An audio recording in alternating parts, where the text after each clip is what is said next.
लेकिन जिस तरीके से जो हादसा हुआ है, बताया ये गया है कि हादसा अपने भाई से मिलने के लिए जा रहे थे वो, उससे मिलने से पहले ये हादसा हो गया। और जिस तरीके से जो तस्वीरें सामने आई हैं, तस्वीरें इतनी भीषण थी कि जो बताया गया है कि कार पलटते और आग लगते हुए भी बची है। और इस तरीके से भीषण हादसा हुआ है कि कार की जो रफ्तार है लगभग 120 से 130 के दरमियान अंदाजा लगाया जा रहा है कि इतनी रफ्तार होगी तभी यह हादसा इतना भीषण हुआ है। और जिस तरीके से जो पीछे कार का जो परखच्चा, अगले वाले हिस्से का परखच्चे उड़े हैं, उसको अंदाजा लिख के बताया जा सकता है कि जो चालक है और उसका जो साथ में जो बैठा हुआ था, वो उनका बचना बड़ा ही मुश्किल दिखाई दे रहा था। और इसके अलावा जो कार के पीछे बैठे हुए थे, उनको बड़ी मुश्किल के बाद रेस्क्यू करने के बाद उनको बाहर निकाला गया। और इस पूरे रेस्क्यू के दौरान पुलिस को लगभग 40 मिनट का वक्त लगा। उसके बाद सभी घायलों को मौत के ट्रामा सेंटर में भर्ती कराया गया है।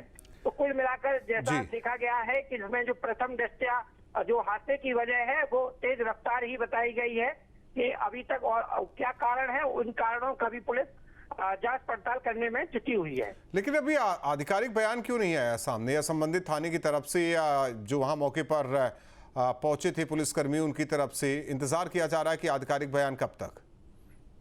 जी, आधिकारिक बयान का सभी लोग इंतजार कर रहे हैं। जैसा कि बताया गया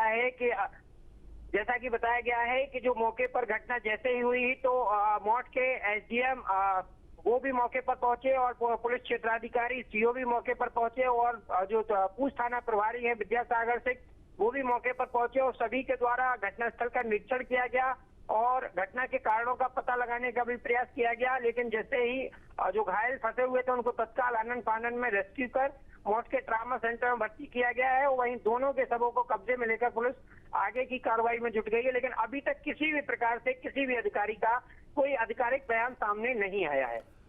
और उम्मीद की जा रही है, दर्शकों को तस्वीरें लगातार दिखा रहे हैं, जिस तरीके से यह हादसा हुआ है उसके बाद की तस्वीरें आप देख सकते हैं। पहले तस्वीर देखिए, डिवाइडर के पास ये गाड़ी हादसे का शिकार, वहीं दूसरी तस्वीर अलग अलग एंगल से समझा जा सकता है कि कितना बड़ा ये हादसा रहा होगा, क्योंकि पूरी तरीके से एक हिस्सा गाड़ी का क्षतिग्रस्त हुआ है।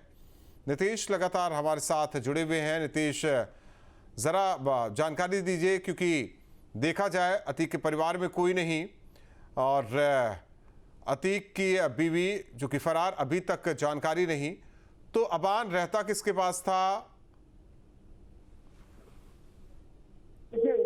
जो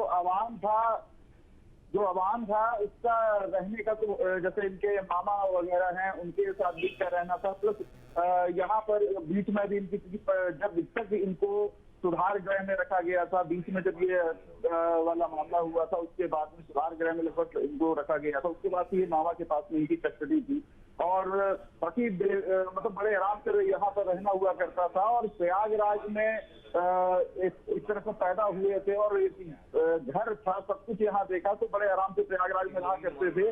और इसके बाद में मामा कहाँ भी इनका रहना हुआ करता था। और जब से क्योंकि देखिए बड़े लोग हैं और जल्दी लाइमलाइट में नहीं आते हैं, कभी कदा इनके वीडियो वगैरह आया करते थे, कभी निकलते हुए देखा करते, तो बाकी सारी चीजें बेहतर कर रही थी। मगर ये जो हादसा हुआ है, क्योंकि झांसी आना जाना लगा रहता था और भाई जो उससे मिलने जो जाया करते थे, तो इस तरह से महीने में इसके चक्कर लगा करते थे। वहां पर जाने की वजह से जो मिलने जा रहे थे, उसी दौरान ये हादसा हुआ है। और बाकी अतीक का जो किसी साहित्य जो है, इनकी जो माता है, उनका अभी कोई पता नहीं है, फरार चल रही है। पुलिस ने उनके ऊपर इनाम घोषित कर रखा है। और जो इनकी चाची एक अतरफ की जो पत्नी है जैनब, उनका भी कोई पता नहीं है, उनके ऊपर भी इनाम घोषित। तो लगभग जो परिवार है वो तो सब इधर उधर है।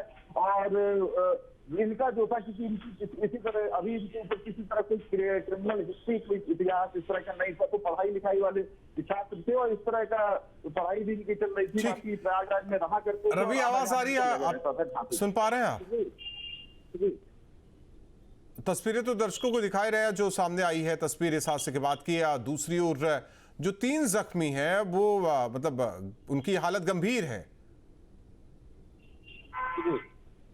जी, आपको बता दें कि इस हादसे में जो 3 जख्मी हैं उनको तत्काल मौत के ट्रामा सेंटर में भर्ती कराया गया है, जहां पर प्राथमिक उपचार के बाद उनको झांसी के मेडिकल कॉलेज के लिए रेफर किया गया है। और 108 एम्बुलेंस की मदद से और प्राइवेट वाहनों की मदद से उन घायलों को झांसी के मेडिकल कॉलेज लाया जा रहा है और करीब झांसी से मौत जो है वो करीब 40 से 45 किलोमीटर दूर है और झांसी आने में लगभग 25 से 30 मिनट का वक्त उनको लगेगा। और इसके दौरान जो झांसी का मेडिकल कॉलेज है वहां पर प्रशासन द्वारा सुरक्षा के कड़े इंतजाम किए गए हैं। मेडिकल के बाहर भारी पुलिस बल तैनात किया गया है और डॉक्टरों की टीम, ऐसे विशेष टीम जो घायल है उनके लिए गठित की गई है कि ताकि जैसे ही वो घायल आए उनको प्रॉपर ट्रीटमेंट दिया जा सके और उनकी जान बचाई जा सके। इसके लिए लगातार प्रशासन मुस्तैद बना हुआ है और जिस तरीके से जो तस्वीरें सामने आई हैं हादसे की, उससे तो यही लगता है कि जो हादसे की मुख्य वजह रही है वो तेज रफ्तार ही है। उसी रफ्तार की वजह से यह इतना बड़ा हादसा हुआ है और जो पुलिस है उसके द्वारा जो मृतक हैं उनके सबों को कब्जे में लेकर उनके परिजनों को सूचना दी जा रही है और जो घायल है उनके परिजनों को भी सूचना दी जा रही है। और लगातार जो यहाँ पर डॉक्टर की टीम है वो इंतजार कर रही है कि जैसे ही घायल झांसी के मेडिकल कॉलेज आए तो उनको प्रॉपर ट्रीटमेंट दिया जाए और उनकी जान बचाई जा सके। एक चीज रवि ये भी बताइए, जहां ये हादसा हुआ वहां से मुख्यालय कितना दूरी कितनी है? जी आपको बता दें कि जिस जगह ये हादसा हुआ है झांसी मुख्यालय से लगभग 65 से 70 किलोमीटर की दूरी बताई गई है और ये समझिए कि जो जालौन बॉर्डर है और जालौन और झांसी बॉर्डर के मध्य ये हादसा हुआ है। पूंछ थाना क्षेत्र के खिल्ली गांव के पास ये हादसा हुआ है, नेशनल हाईवे झांसी कानपुर राष्ट्रीय राजमार्ग पर। वहां से आने में लगभग उनको सबसे पहले मौत के ट्रामा सेंटर लाया गया घायलों को। अब वहां से करीब 30 से 35 मिनट का वक्त लगेगा जिसके बाद वह झांसी के मेडिकल कॉलेज पहुंच पाएंगे। लेकिन अभी तक जो झांसी के मौत ट्रामा सेंटर में उनको प्राथमिक उपचार दिया गया है, वहां पर उनका उपचार करने के बाद हम उनको झांसी के मेडिकल कॉलेज के लिए रेफर किया गया है। अब यातायात कैसे होती है, यानी कि ट्रकों का ज्यादा इस पर आवाजाही ट्रकों की या फिर ये शांत पूरा हाईवे है, राजमार्ग है? जी आपको बता दें कि ये जो राष्ट्रीय राजमार्ग है, इस राजमार्ग पर झांसी कानपुर और लखनऊ के लिए जाने वाले ये एक सुगम रास्ता है, सरल रास्ता है और इस पर सबसे ज्यादा ट्रकों की और वाहनों की सबसे ज्यादा आवाजाही रहती है और ये यूं कहें कि ये सबसे व्यस्ततम नेशनल हाईवे है और इस पर अधिकतर जहां तक देखा जाता है कि जो हादसे होते हैं उसकी मुख्य वजह तेज रफ्तार ही होती है और इस हादसे की भी मुख्य वजह तेज रफ्तार ही बताई जा रही है प्रथम दृष्टया, जो तस्वीरों को देखकर और घटना को देखकर लग रहा है। नितेश, बताया जा रहा कि अबान की कस्टडी बुआ को सौंपी गई थी, तो जानकारी वहां तक पहुंच गई है? जी, अगर कस्टडी बुआ फूफा के पास अगर थी तो इनको अगर यहाँ पे जानकारी पहुंच गई तो अगर यहाँ से हो सकता है ये लोग झांसी जाएंगे तो लगभग अभी झांसी पहुंचने में भी इनको 4 से 5 घंटे का समय लगेगा और उसके बाद में दफन करने की जो भी प्रक्रिया होती है, पोस्टमार्टम के बाद की जो कार्रवाई होती है, क्योंकि अतीक अहमद और अभी इनको जो बेटे का इनकाउंटर हुआ था असद का, तो वो उनका भी लगभग जो कब्रिस्तान है हो सकता है वहीं पर, क्योंकि अतीक के जो पिताजी थे उनको भी वहीं उसी कब्रिस्तान में दफनाया गया था, अशरफ को भी वहीं दफनाया गया, तो हो सकता है उसी कब्रिस्तान में लाया जाएगा। तो प्रयागराज आने में और ले जाने में लगभग अभी मान के चलिएगा 8 से 10 घंटे का टोटल जो समय लगने वाला है।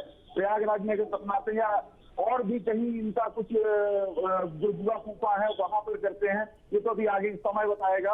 और जो मगर हादसा है और मुख्यतः जो देखा जा रहा है जो हादसा है कहीं ना कहीं तेज रफ्तार फिर से, जिसमें कि जो बड़ा हादसा हुआ है, ये 3 जो जाने गई हैं, कहीं ना कहीं तेज रफ्तार का जो कहर है, घायलों जो घायल है उनसे बातचीत होने के बाद पता चलेगा, क्योंकि जिस तरह से गाड़ी घूमी हुई है तो वो सीधा दिखा दे रहा है कि डिवाइडर से जो गाड़ी है बिना कंट्रोल के थी और तस्वीरें जो आई है वो तस्वीरें दर्शकों को लगातार दिखा रहे हैं। हालांकि अब दूसरी भी तस्वीर सामने आ चुकी है, आप देख सकते हैं किस तरीके से गाड़ी का ये हिस्सा ज्यादा क्षतिग्रस्त हुआ है और वहीं 3 जख्मी हुए हैं, 2 की मौत हुई है इस हादसे में, जिसमें एक अतीक का बेटा अबान और झांसी मेडिकल कॉलेज रेफर किया गया है। तीनों को जो जख्मी हुए हैं अभी तक आधिकारिक बयान नहीं, इंतजार किया जा रहा है और वजह जो बताई जा रही है अभी तक कि तेज रफ्तार की वजह से यह हादसा हुआ है।